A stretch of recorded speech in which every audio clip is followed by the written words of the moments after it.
4 फरवरी को आदिवासी एकता महारैली का आयोजन होना है, जिसकी तैयारी लगातार से राजधानी रांची सहित पूरे झारखंड में जोर शोर से चल रही है। अभी हम खड़े हैं मोरवादी मैदान में, जहां पर आज पूजा अर्चना कर एक झंडा को गाड़ा गया है, ताकि ज़्यादा से ज़्यादा इस रैली को सफल बनाने में लोग शामिल हों और कैसे इनको जो देवी देवताओं की जो मान्यता है उसको लेकर यह पूजा का अर्चना का आयोजन किया गया। मौके पर क्या कुछ कहा गया, आइए आपको सुनाते हैं। 4 तारीख की रैली एक ऐतिहासिक होगी और ये रैली की तैयारी हमें 1 महीना पहले से चल रहा है। और ये रैली एक हम समझते हैं कि भारतीय जनता पार्टी और आरएसएस और आदिवासियों का जन विरोधी नीतियों जो के खिलाफ हम लोग का रैली है। और हम यही कहना चाहते हैं कि रैली के संदर्भ में जितने भी बत्ती जनजाति हैं, चाहे वो धर्म का ऑर्गेनाइजेशन हो, चाहे संस्कृति का ऑर्गेनाइजेशन हो, वो सबको यहाँ कूच करने का अपील कर रहे हैं। क्योंकि आज तक बीजेपी सरकार ने कभी भी आदिवासी हितों के लिए काम नहीं है। बार बार देख रहे हैं कि केंद्र में जो है वन अधिकार कानून को ला करके संशोधन किया गया उसकी ग्राम सभा की शक्तियों को। दूसरी बात, अनेक हमारा जो यहाँ पर देख रहे हैं छत्तीसगढ़ में भी ग्राम सभा की शक्ति हटा करके आदिवासी को सीएम बना करके हसदेव नामक जो जंगल में जो है उसको हटाया जा रहा है, क्योंकि अडानी को वहाँ कोयला देना है।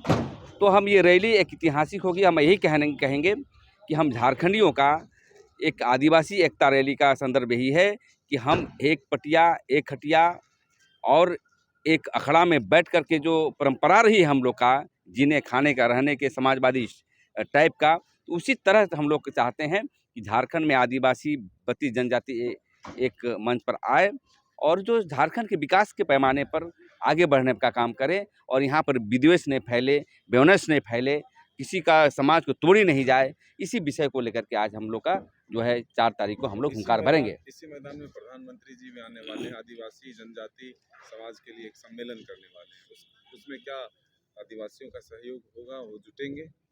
देखिए, लोकतंत्र में सबको रैली करने का अधिकार है, माननीय मुख्यमंत्री का भी है, माननीय प्रधानमंत्री का है, लेकिन चुनावी वर्ष में रैली करने का आपको क्या जरूरत पड़ा?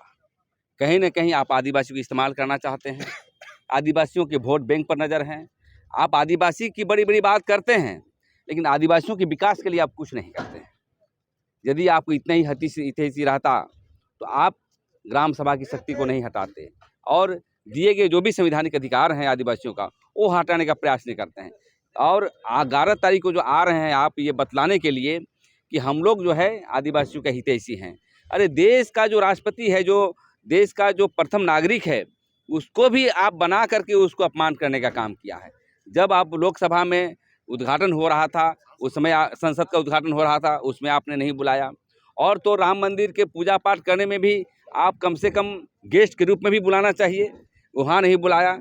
तो हम लोग को समझ में आता है। देखिए, इसलिए प्रधानमंत्री आगे घोषणा करेंगे या नहीं करेंगे, लोकतंत्र राइट है उनको, लेकिन उनको फ़ायदा होने वाला नहीं है। आदिवासी सजग है, जागरूक है और आने वाला समय में आदिवासी स्टेट, आदिवासी लोकतंत्र और आदिवासी संस्कृति सभ्यता के आधार पर यहाँ सरकार बनेगी। ये आदिवासी एकता महारैली पूरे राज्य से हम लोगों ने आमंत्रित किया है। आदिवासी समुदाय के किसी भी मत, धर्म, पंथ के हो और आदिवासियों के खिलाफ जो षड्यंत्र हो रहा है उसको बचाने के लिए एकता महारैली का आयोजन किया गया है। और हम कहते हैं कि पूरा मोरवादी मैदान भरेगा, लोग आएंगे। ये जरूरत क्यों पड़ी? डीलिस्टिंग के खिलाफ ये रैली है या फिर आदिवासियों के उत्थान के लिए ये रैली? हम लोगों ने आदिवासी मुद्दों पर हमने साफ साफ कहा है, भाजपा आरएसएस के द्वारा देश के अंदर आदिवासियों के जो तमाम संवैधानिक अधिकार हैं, जो मुद्दे हैं, आदिवासियों से जुड़े मुद्दे हैं, चाहे वो सरना कोड हो, यूसीसी कानून हो, चाहे संवैधानिक अधिकार हो, तमाम चीज़ों का आज भाजपा आरएसएस के द्वारा हाशिए में ले जाया जा रहा है और आदिवासियों को बांटा जा रहा है। तो उसके खिलाफ व्यापक एकता के लिए हम लोग इस रैली का आह्वान किए हैं। सिर्फ डिलिस्टिंग के रैली के संदर्भ नहीं है। डिलिस्टिंग का जहाँ तक बात है, हम आपको बता दें डिलिस्टिंग क्या शब्द है। हम कह रहे हैं डिलिस्टिंग की जो बात कर रहे हैं उससे सवाल करिए कि आप एक तरफ यूसीसी कानून लाते हैं, एक तरफ हिंदू आदिवासी को हिंदू कहते हैं, आदिवासियों के अलग कोड की बात नहीं करते हैं तो उससे इसकी ईमानदारी झलकती है। दूसरा बात है कि डिलिस्टिंग का सवाल आदिवासियों में लड़ाने के लिए है, क्योंकि आप देखेंगे 24 दिसंबर को इसी मैदान में रैली हुई थी डिलिस्टिंग को लेकर। उसमें एक राज्यसभा के सांसद और एक लोकसभा के सांसद, राज्यसभा के समीर उरांव जी थे और लोकसभा के सुदर्शन भगत थे। दोनों पार्लियामेंट में बिल क्यों नहीं लाते हैं?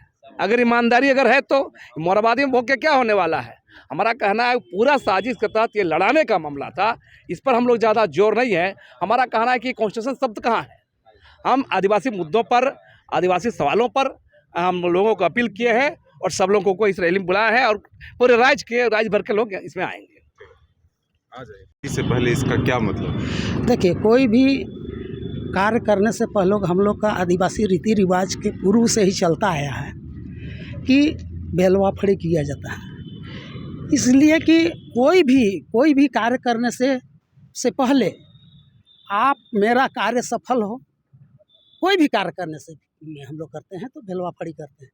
जैसे 4 तारीख को हम लोग जो कार्यक्रम करने जा रहे हैं आदिवासी एकता महारैली का, इसमें तमाम आदिवासी जो भी आदिवासी बिछड़े इधर उधर भी चले गए हैं, जो किसी धर्म, उससे हमको कोई नाता नहीं। आदिवासी प्रकृति से जुड़ा हुआ है। देखिए, अभी बहुत सारा धर्म, अगर धर्म का दृष्टि से जाइएगा तो आदिवासी धर्म सबसे पुराना है, लेकिन कारण है कि इसका लिखित कोई नहीं है। जब से मनुष्य यहाँ पैदा हुआ है, प्रकृति से जुड़ल है, सारे प्रकृति से जुड़ल मनुष्य आदिवासी लोग हैं। और पूरा मनुष्य जब हम लोग करते हैं ना, तो पूरा मानव जाति को एकजुट हो, सबका भलाई हो, इसलिए इस पूजा को करते हैं। ये नहीं कि अपने लिए खाली, वैसा नहीं, पूरा मानव जाति, पूरा जीव जंतु संतुष्ट हो। और उसको जो बाधा पहुंचाने वाला बुरी आत्मा है, उन लोग आत्मा, हम लोग जो धूप जलाते हैं ना, इस धूप से बुरी आत्मा का नाश होता है। इसका जितना गंध जाता है ना, बुरी आत्मा वहाँ भटकता नहीं। इसलिए हम लोग अभी जो भी प्रकृति पूजा जो हम लोग करते हैं, प्रकृति से जुड़ल है, मानव जाति या तमाम जीव जाति का कल्याण हो, इसलिए इस पूजा को करते हैं। अभी मैं बहादुर मुंडा, पाहन चिरौंदी,